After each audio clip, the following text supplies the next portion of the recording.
Hello, everybody. I'm a practicing therapist and a doctoral student of psychology.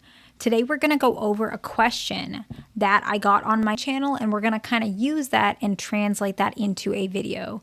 It was basically a question predominantly asking why so many people are single and why that seems more common nowadays. And it is. When I'm practicing and when we're looking at new research, we are seeing that people are choosing to be single or they're struggling to stay in relationships for a long time. And this is something that a lot of people want to know because they want to get in relationships and they're trying to figure out, why is this occurring? We also see that relationships can benefit some individuals, but it also cannot, depending on the situation. And so sometimes we're starting to realize that it depends on what kind of relationship it is, if it's going to help you or if it's going to hurt you. But when I'm talking about why people are single, I'm not saying it's a bad thing to be single. All that I'm saying is, if anybody is wondering what could be contributing to it, whether it's wrong or right, bad or good, whatever it is, I don't care. I'm just making a video to help somebody. And one thing that I noticed that is probably one of the most common aspects that are keeping some of these ladies single is actually taking advice from only single women. Okay. Now, unfortunately, this is something I see a lot. Interesting enough, and I'm going to share this because this is extremely common to the point that it can't be avoided in my field. A common desire for self-disclosure, not on our side, okay? A lot of patients that reach out in therapy ask, can I have a therapist that is in a long-term relationship or married? Especially if it's like a couples therapy. And I'm in a long-term relationship, by the way. But I don't disclose how many years I've been with him or details. But this is very common because a lot of people actually somewhere deep inside believe that it's hard for a person who's not in a relationship to understand my perspective. Obviously, as a therapist, we're supposed to not be as biased as possible. So I'm not going to give advice from my own personal self. That's never going to happen. However, it's a belief that a lot of people have because somewhere a lot of people feel like I've been taking advice from my single friends and they just don't understand. It's not that these single ladies are necessarily saying anything horrible. It's just hard for them to understand. Similarly, if you don't have children, a lot of people, it's hard for them to want to accept that advice from somebody who doesn't have children because that individual just doesn't know the differences, the details of having a child. So what could be the reason why this is occurring and what can we do to adjust this, okay? A lot of people don't realize how different being in a relationship is comparison to conceptualizing a relationship. So being in a relationship, actually being in one or seeing relationships. As a therapist, I see a lot of relationships. If you don't know how common or how uncommon things are, it's very hard to give advice. And by the way, this video is not advice. I'm not giving advice. I'm just sharing things that people ask and I'm trying to make videos. If it comes across as advice, I can't fix that, but I'm just making videos. You guys are just watching, okay? But when a person is in a relationship and they're saying, let's say the romance has not been very frequent. Maybe, I don't know, their partner is not complimenting them as much as in the beginning. And their single friend might say, oh, that's not good. Your partner should be always complimenting you. Maybe you should leave. Without realizing that if you always leave every time something's going wrong, you're not going to be in a relationship. You're going to stay single. Because a lot of people just communicate differently, especially if they're the opposite sex. They communicate so differently. I had a couple this morning and their communication could not be more different. And they have been married for years and they love each other, but so different. And likely it's because they're the opposite sex. They grew up in different environments. They come from different states.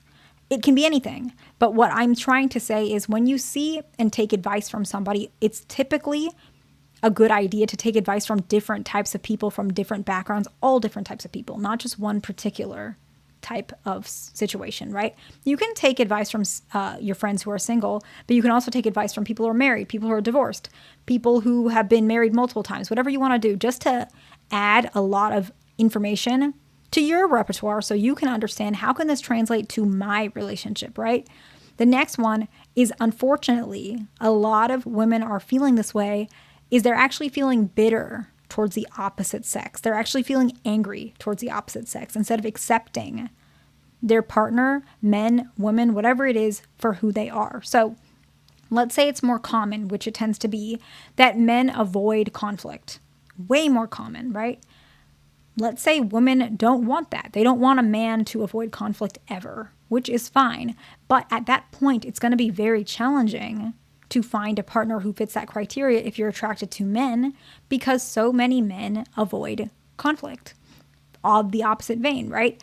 If a man is saying, I want a woman who maybe she doesn't spend so much time getting ready, you can still find that, but it's possible she might take a little bit longer getting ready than you, because a lot of women, they like to wear makeup. They like to do certain things with their hair. And so while it's possible, it might not be a reasonable order, a reasonable expectation, a tall order in this particular situation. I think sometimes what can be more beneficial is, instead of being bitter towards how the opposite sex operates, you can appreciate it and understand that just because it's different does not mean it's bad. It doesn't mean that you have to let yourself be hurt, but appreciating the opposite sex will help you to connect with the opposite sex, right? Hating the opposite sex, being negative towards the opposite sex, all it does is create a negative environment and pushes the other person away. It's hard to want to be in a relationship with someone who already is judging you based on your gender, right? That's how a male will feel if a female is judging them, and vice versa, right? The next one is actually not taking time with yourself or your potential partner. Now, what I mean by that is not taking time to accept the relationship for where it is, as well as where the relationship is going to be. So expecting to get married in a couple months right after you meet, while that is possible, you're not taking time to understand yourself or your partner and how this is going to be. You're not understanding that maybe nobody's perfect, and maybe expecting perfection can hurt the potential relationship.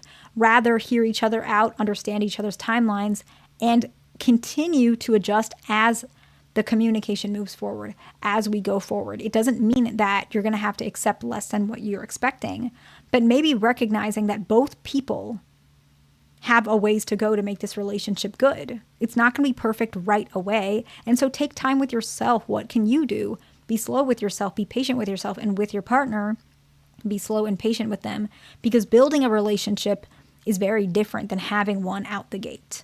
Building a relationship is what makes a relationship last, okay? And the last one,